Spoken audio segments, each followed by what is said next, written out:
buenos días. Nos hemos trasladado hasta el Departamento de Desarrollo Rural y Medio Ambiente del Gobierno de Navarra. Aquí teníamos una cita con su consejero, José Mari Ayerdi, y con él vamos a hacer este primer programa de otros 15 más que conforman este proyecto, en el que vamos a intentar explicarles de alguna manera qué es la Agenda 2030. Ustedes seguro han visto en muchos de nuestros políticos el pin de esa agenda y también han escuchado hablar de esta agenda, de la Agenda 2030.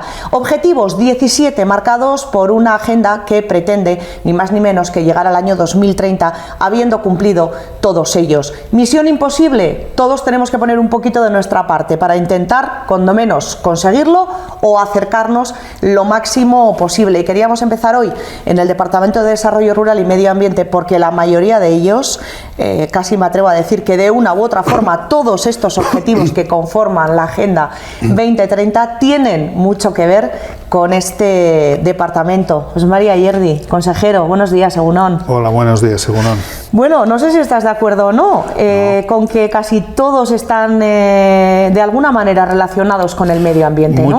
Muchos de ellos, efectivamente. Hay otros que establecen políticas con relación a la pobreza, etcétera, pero efectivamente yo creo que ese objetivo de buscar un espacio y un territorio más sostenible, pues tanto desde el punto de vista energético como desde el punto de vista de la gestión del agua, desde el punto de vista de ese mundo rural vivo que necesitamos para que efectivamente podamos vivir y trabajar en él, pues forman parte de esos 17 objetivos de la Agenda 2030 y ese compromiso de la sociedad en general. Iba a decir de las administraciones, pero realmente de la sociedad en general por esa apuesta, ¿no? Tiene que serlo. Tenemos que poner todos ahí nuestro granito de arena, sin duda alguna. Yo decía que casi me atrevía, fíjate, José Mari, que he metido hasta el del mar.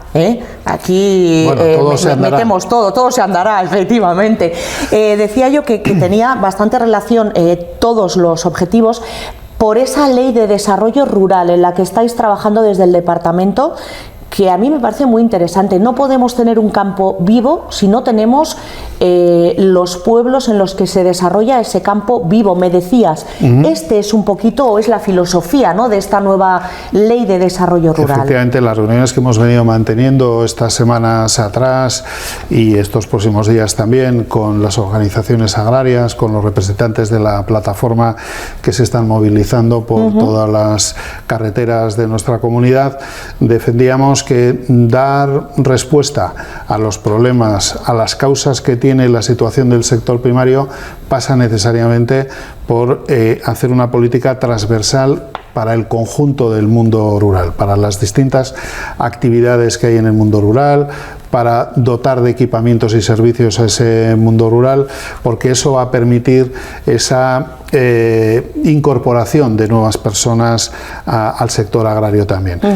Pensar solo en soluciones para el sector difícilmente va a ser la solución y la apuesta de futuro, y por lo tanto la ley de desarrollo rural que vamos a tramitar desde este departamento, la ley de despoblamiento o de cohesión y vertebración territorial que está trabajando también el Departamento de Cohesión Territorial, son las reglas de juego nuevas que tenemos que establecer para que eso sea una realidad. Porque seguir haciendo lo que hacemos hasta el momento está posibilitando una concentración de actividades económicas y residenciales en la comarca de Pamplona, en Pamplona y su comarca, y está haciendo que el mundo rural vaya desplazándose, como pasa en otras comunidades, hacia estas zonas urbanas.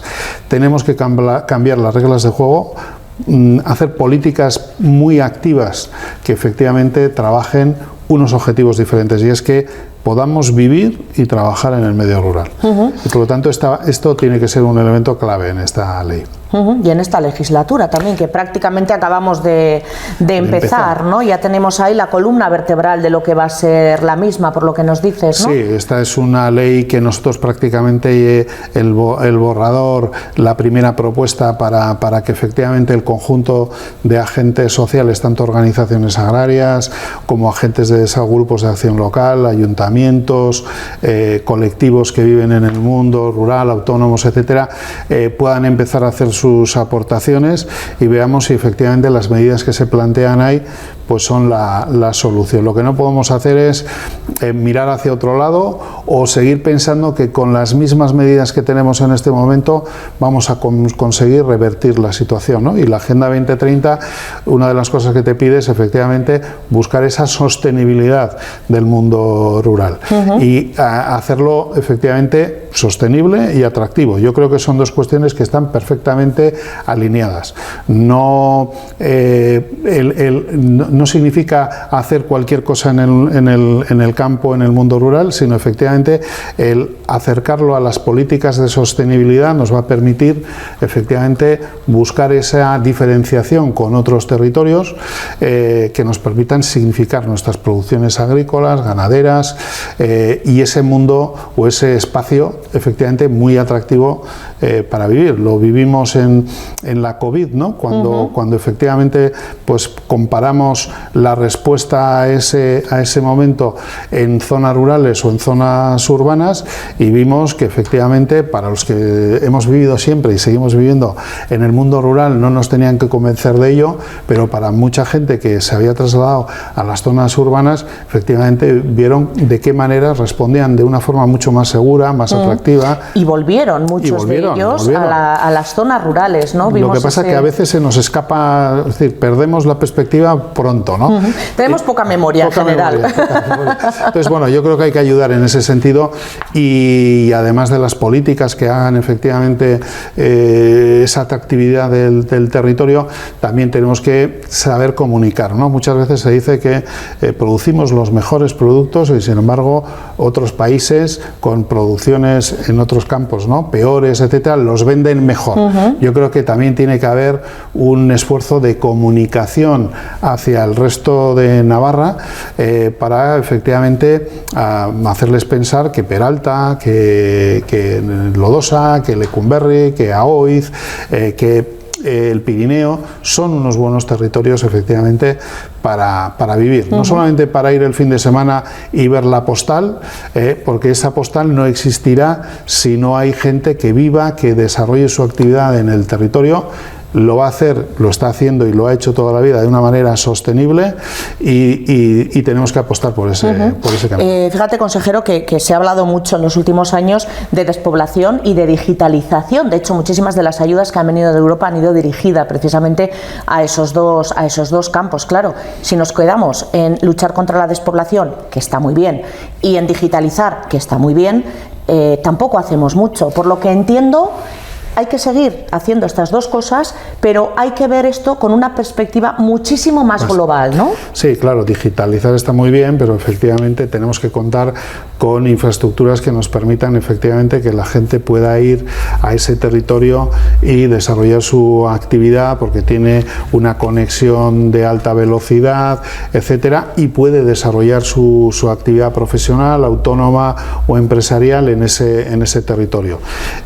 También lo tenemos que adaptar y esta, por ejemplo, es una de las reivindicaciones que nos hacían agricultores y ganaderos con respecto al cuaderno digital, ¿no? Es decir, también tenemos que establecer unas velocidades y unos tiempos adaptada a la realidad de cada uno de los sectores, ¿no?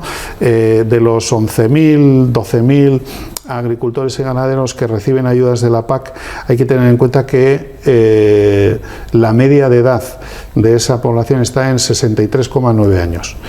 Cuando desde la Unión Europea se dice, oiga, ustedes tienen que llevar un cuaderno digital, claro, y tenemos esa media de población, habrá que pensar en que el objetivo será efectivamente ir hacia esa digitalización, pero habrá personas que tendrán necesidad de seguir trabajando con los medios tradicionales, con el papel y el bolígrafo fundamentalmente, para cumplir con las exigencias de la Unión Europea. No podemos obligar desde mañana a poblaciones que no tienen los recursos y el conocimiento en este sentido. Por lo tanto, objetivo sí, pero desde el realismo y siendo conscientes de que esto se hace para mejorar las condiciones de vida de las personas, no para dificultarles todavía más en el desarrollo de sus actividades profesionales o su vida social, ¿no? Era una reivindicación, además, importante, ¿no? que muchos no entendíamos, porque como bien has comentado, el hacerle a una persona de 60 y tantos años que ahora empiece a controlar lo que ha controlado toda la vida con papel y boli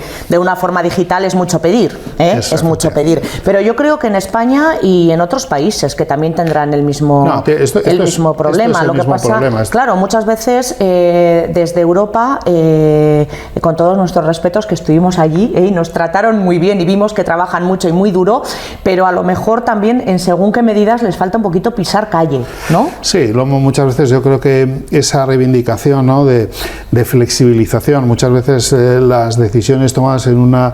nos pasa aquí, cuando hablas de mundo rural y desarrollo rural, decimos, tiene que haber una participación real de la gente que vive en ese territorio en la toma de decisiones. Ese punto de vista, ¿no? Ese punto de vista, ¿no? Porque, y si nos vamos a administraciones que ya no están en la comunidad autónoma o en el Estado, sino en Europa, con esos debates y esas realidades, ese mundo tan distinto del norte y del sur o del centro de Europa, pues muchas veces se toman decisiones sin tener en cuenta esa diversidad que también existe y las problemáticas que tiene la gente a la hora de cumplir las condiciones que se establecen, ¿no?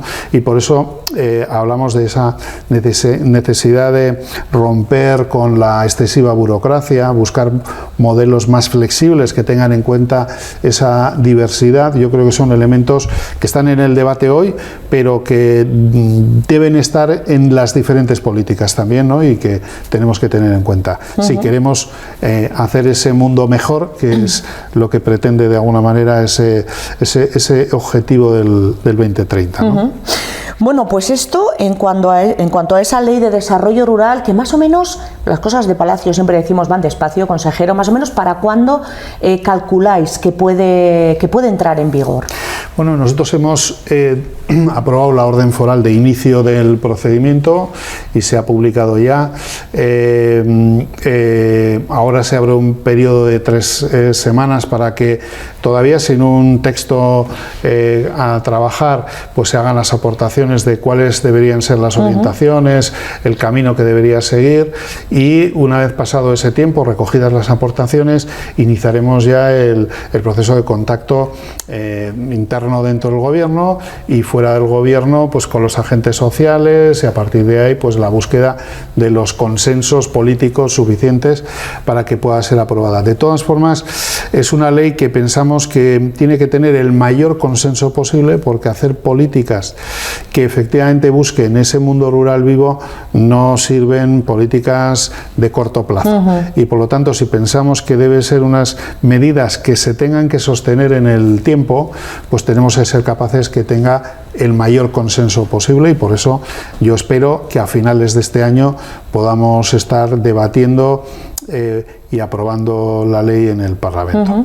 Consenso de los grupos políticos, por supuesto, importantísimo. También nos hablabas consenso de las partes que van a estar implicadas, a las que también se les está pidiendo opinión. ¿Esta ley va a solucionar algunos de las reivindicaciones que el sector primario está poniendo encima de la mesa últimamente? Yo creo que sí, yo creo que efectivamente, porque en las reivindicaciones que está haciendo el sector, pues nos está pidiendo esa ventanilla única, esa ventanilla que esté accesible al conjunto de los ciudadanos, que no nos tengamos que desplazar para hacer cualquier gestión a Pamplona.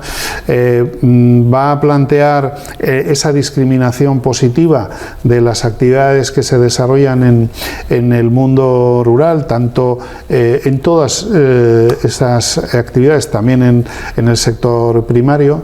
Va a hablar de las necesidades de en qué condiciones se tienen que desarrollar determinados equipamientos y servicios en esas zonas que posibiliten el acercamiento de jóvenes, mujeres, etcétera, a las actividades que hay en el territorio, y políticas concretas pues en cuanto a bolsas de suelo, de bonos para producciones locales, porque tenemos que pensar, y lo dije el otro día, no solamente tenemos que aplaudir a los tractores cuando pasan cerca de nuestras casas, sino tenemos que comprar los productos que fabrican, los productos de calidad, que están bajo la denominación de origen de su producción, del espárrago, del pimiento, de la alcachofa, etcétera, del ternero, del cordero de Navarra, etcétera. Consumamos productos locales que dan garantía de calidad, dan garantía de sostenibilidad al territorio y miremos, pero para comparar efectivamente esos productos que nos están viniendo de fuera, que se producen en condiciones muy distintas a las producciones locales, tanto desde el punto de vista del trabajador, de los trabajadores y trabajadoras que desarrollan esa actividad, como de las condiciones de producción, ¿no? Porque es muy exigente con las producciones europeas en cuanto a la utilización de fitosanitarios, etcétera, pero se relaja mucho esos criterios con respecto a productos que llegan de fuera de la Unión Europea, que se producen en otros países y que llegan a Europa y que efectivamente tienen una utilización de fitosanitarios muy por encima, incluso fitosanitarios que están prohibidos. Claro, es que eso es una de las cosas que yo creo que más nos está haciendo, que luego es una contradicción, porque luego, como bien dices, José Mari, compramos productos que vienen de fuera, porque a lo mejor son 2 céntimos más baratos, pero sí que es verdad que yo creo que una de las cosas que nos está haciendo apoyar, ¿no?, al sector primario, aparte de ese tema de los precios, que ese ya es otro asunto, de lo que cobran y de lo que después pagamos nosotros, es precisamente esa injusticia que a juicio de todos es palpable, y es que a ellos les estén obligando a hacer determinadas acciones, actuaciones que encarece el producto y les complica la vida a la vez, para poner en el mercado un producto que después encima es más caro por todo ello, y luego estamos permitiendo que entren productos. Yo creo que eso no lo entiende absolutamente nadie, ¿no? No lo entiende nadie. Es decir, esa cuestión de la cláusula espejo, que tú tengas que producir en unas condiciones y quieres producir en esas condiciones porque quieres significar tu producto en el mercado y quieres garantizar al consumidor y a las consumidoras que efectivamente estás haciendo un producto seguro, no tiene sentido que esas mismas autoridades que están estableciendo unas normas de juego establezcan otras distintas para productos que acaban en el lineal y que consumimos en unas condiciones peores de calidad, etcétera, y que compiten con el esfuerzo que están haciendo agricultores y ganaderos.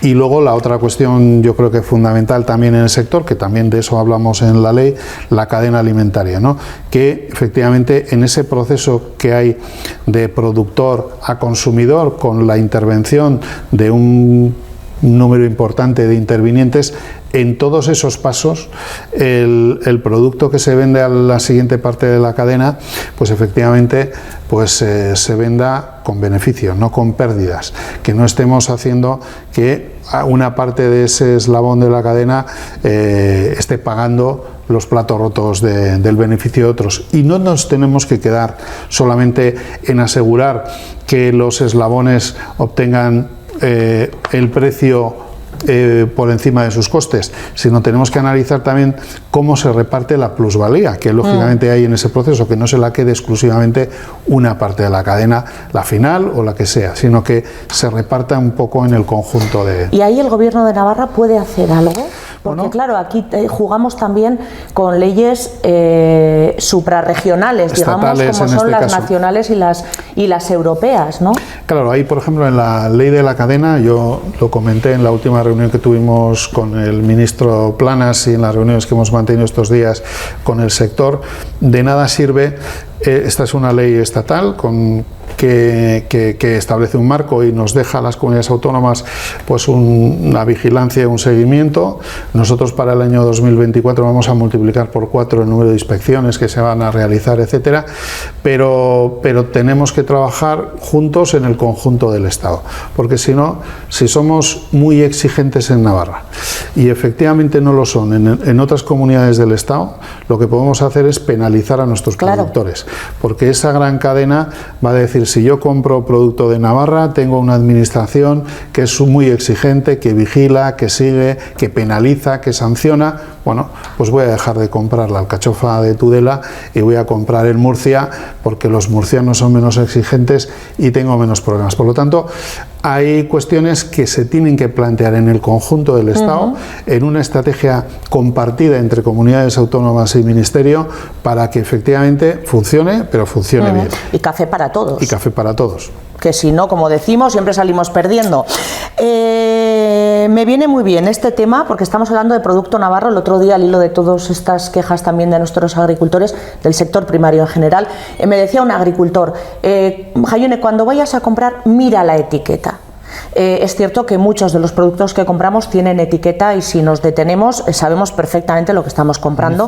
Hay también desde Reino Gourmet, desde las diferentes denominaciones de origen se está haciendo un gran labor, ¿no? Y hay mucha preocupación con todo el tema del etiquetado de nuestros productos, pero a lo que iba, comprar productos de Navarra, también de otras comunidades, pero en fin, apoyar a nuestros agricultores y ese producto kilómetro cero, ¿no? Que a la vez nos está también permitiendo de alguna manera conseguir esa sostenibilidad, ¿no? De la que también tu departamento es responsable, Desarrollo Rural y Medio Ambiente, que menudas dos patatitas que nos han tocado, bonitas pero duras de pelear, Sí, efectivamente, como dices, claro, a veces vemos productos de fuera de temporada en las tiendas, tenemos que pensar que está muy bien disponer de determinadas fresas en un momento determinado que se producen a miles de kilómetros de aquí, que lógicamente para que nosotros nos las podamos comer han tenido que transportarse pues durante miles o muchos kilómetros y por lo tanto con un coste pues evidentemente extraordinario, no solamente en el coste de transporte, sino para la sostenibilidad del planeta, ¿no?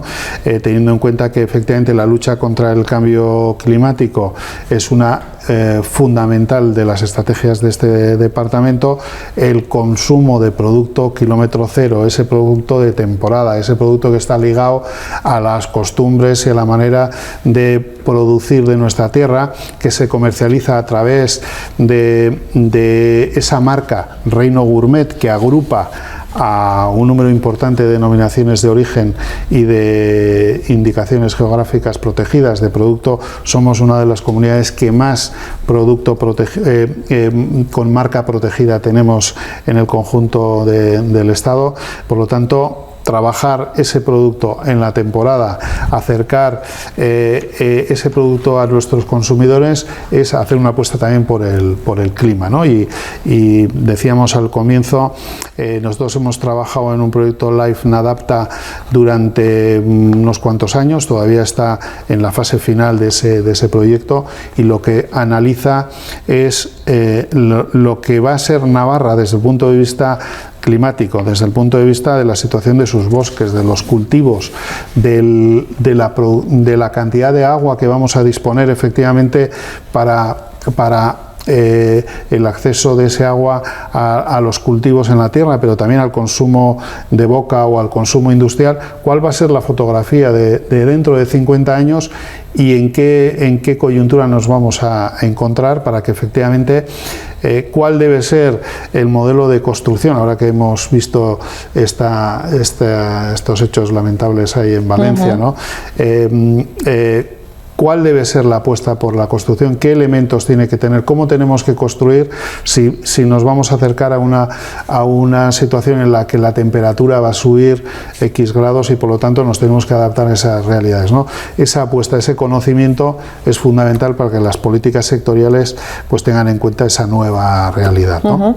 Hablando del agua, el Canal de Navarra, fundamental, lo está siendo ya en una parte, lo pide la otra. Esto toca más con otro departamento, pero bueno, ya que estamos, también afecta, ¿no? El agua es un elemento fundamental, es un elemento de riqueza. Yo creo que somos una comunidad en Navarra en la que efectivamente lo estamos viviendo todos estos meses, ¿no? La realidad de la falta de agua en comunidades que cuentan con sus embalses al 5, al 7, al 12% en este momento, ¿no? Yo creo que tenemos una realidad que en ese sentido es muy distinta, pero tenemos que racionalizar nuestros recursos. Efectivamente hay una demanda para que el canal de Navarra segunda fase, y en eso está trabajando el Departamento de Cohesión Territorial, para que eso sea una realidad lo antes posible, y nosotros también estamos trabajando para que vayamos modernizando nuestros regadíos, que vayamos cambiando esa utilización del agua a manta por unos sistemas de riego que nos permitan desarrollar mejor los regadíos de nuestras producciones, pues utilizando el gota a gota, el goteo, utilizando la aspersión, etcétera, que vayamos a consumir menos agua porque vamos a tener menos agua en el futuro. Decirlo pero con eficacia, pero con eficacia, que nos ¿no? permita efectivamente llevar adelante esas producciones, pero siendo realistas y diciendo, pues llevando adelante esa política, pero siendo conscientes de la realidad a la que nos vamos a ir llegando. Y por otro lado también incorporando, y ahora recientemente, hace 2 semanas, aprobamos en sesión de gobierno el inicio de la primera fase del regadío de Ribaforada, un regadío en el que efectivamente se cambia el sistema a un modelo más sostenible, pero además incorporamos la energía renovable mediante unas placas fotovoltaicas que posibiliten no solamente disponer de agua en mejores condiciones, sino a menor coste, para que esos costes de distribución del agua, ese coste energético lo podamos obtener de las placas fotovoltaicas, que también es un recurso que tiene Navarra de manera muy importante, ¿no? 11 millones de inversión en esa obra que se va a amortizar, claro, por lo que estamos hablando. Hablamos de placas solares, hablamos de energía eólica, hablamos en general de energía limpia. Ahí Navarra es el Indurain de la energía limpia en España, ¿no? Claro, ha sido, es decir, Navarra, el potencial tanto en energía eólica como fotovoltaica, pues es una de las comunidades que lógicamente pues con mayores posibilidades tenemos ese objetivo también del 2030, ¿no? De ir hacia energías renovables, eliminar las energías fósiles en este sentido. En una comunidad como la nuestra pues es más fácil que en otros casos, ¿no? Peralta ahora mismo pues está trabajando en un proyecto muy importante pues de implantación de un parque fotovoltaico que tiene mucho interés para la propia localidad, lógicamente, pero que es fundamental en ese objetivo que nos marcamos de ir hacia un consumo de energías efectivamente limpias. Por terminar, consejero, porque estamos muy a gusto, pero es que hay muchísimos temas, confiamos en que no sea la última vez que hablemos. Reactivación de la agenda forestal, tampoco me gustaría dejar este tema de lado. Sí, mira, Navarra, el 60% del territorio de Navarra es forestal. Estamos consumiendo menos del 40% de la regeneración anual que tenemos en nuestras masas forestales, y por lo tanto yo creo que tenemos ahí un amplio margen de mejora para que efectivamente el recurso forestal sea un recurso más importante de lo que es hoy en día para la economía navarra. Por un lado, yo creo que todo lo que tiene que ver con la biomasa, yo creo que las empresas han visto que tienen que diversificar el mix eléctrico y buscar otras fuentes de energía aparte de las tradicionales, y están trabajando en esa línea. Yo creo que los domicilios, la semana que viene, el martes que viene, inauguraremos la central de calor de La Chantrea para un barrio de 4.000 viviendas. Es decir, ahí tenemos un gran campo de trabajo. Y luego, por otro lado, la industrialización de la construcción, la utilización de la madera en los procesos de construcción, yo creo que va a ser una de las señas de identidad de futuro para nosotros, el que esa madera se produzca en nuestros montes y efectivamente tengamos una línea de comercialización va a ser muy importante, y por por eso estamos trabajando con los agentes, con Ademán y el resto de los agentes que hay en el territorio, en esa mesa forestal que nos permita dar un salto cualitativo también importante en este terreno. Pues consejero José María Ayerdi, consejero de Desarrollo Rural y Medio Ambiente, ahí es nada, trabajo duro pero bonito, muy bonito, muy interesante. En las dos facetas del departamento. Muchísimas gracias por habernos recibido, por habernos atendido y bueno, pues por compartir con nosotros y especialmente con todos los espectadores de 30 Televisión estos minutos. Muchísimas gracias. Muchas gracias a vosotros, porque yo creo que de esta manera podemos llegar efectivamente a todas las localidades de Navarra, y los medios locales jugáis un papel fundamental en este terreno. Muchas gracias. Gracias, consejero.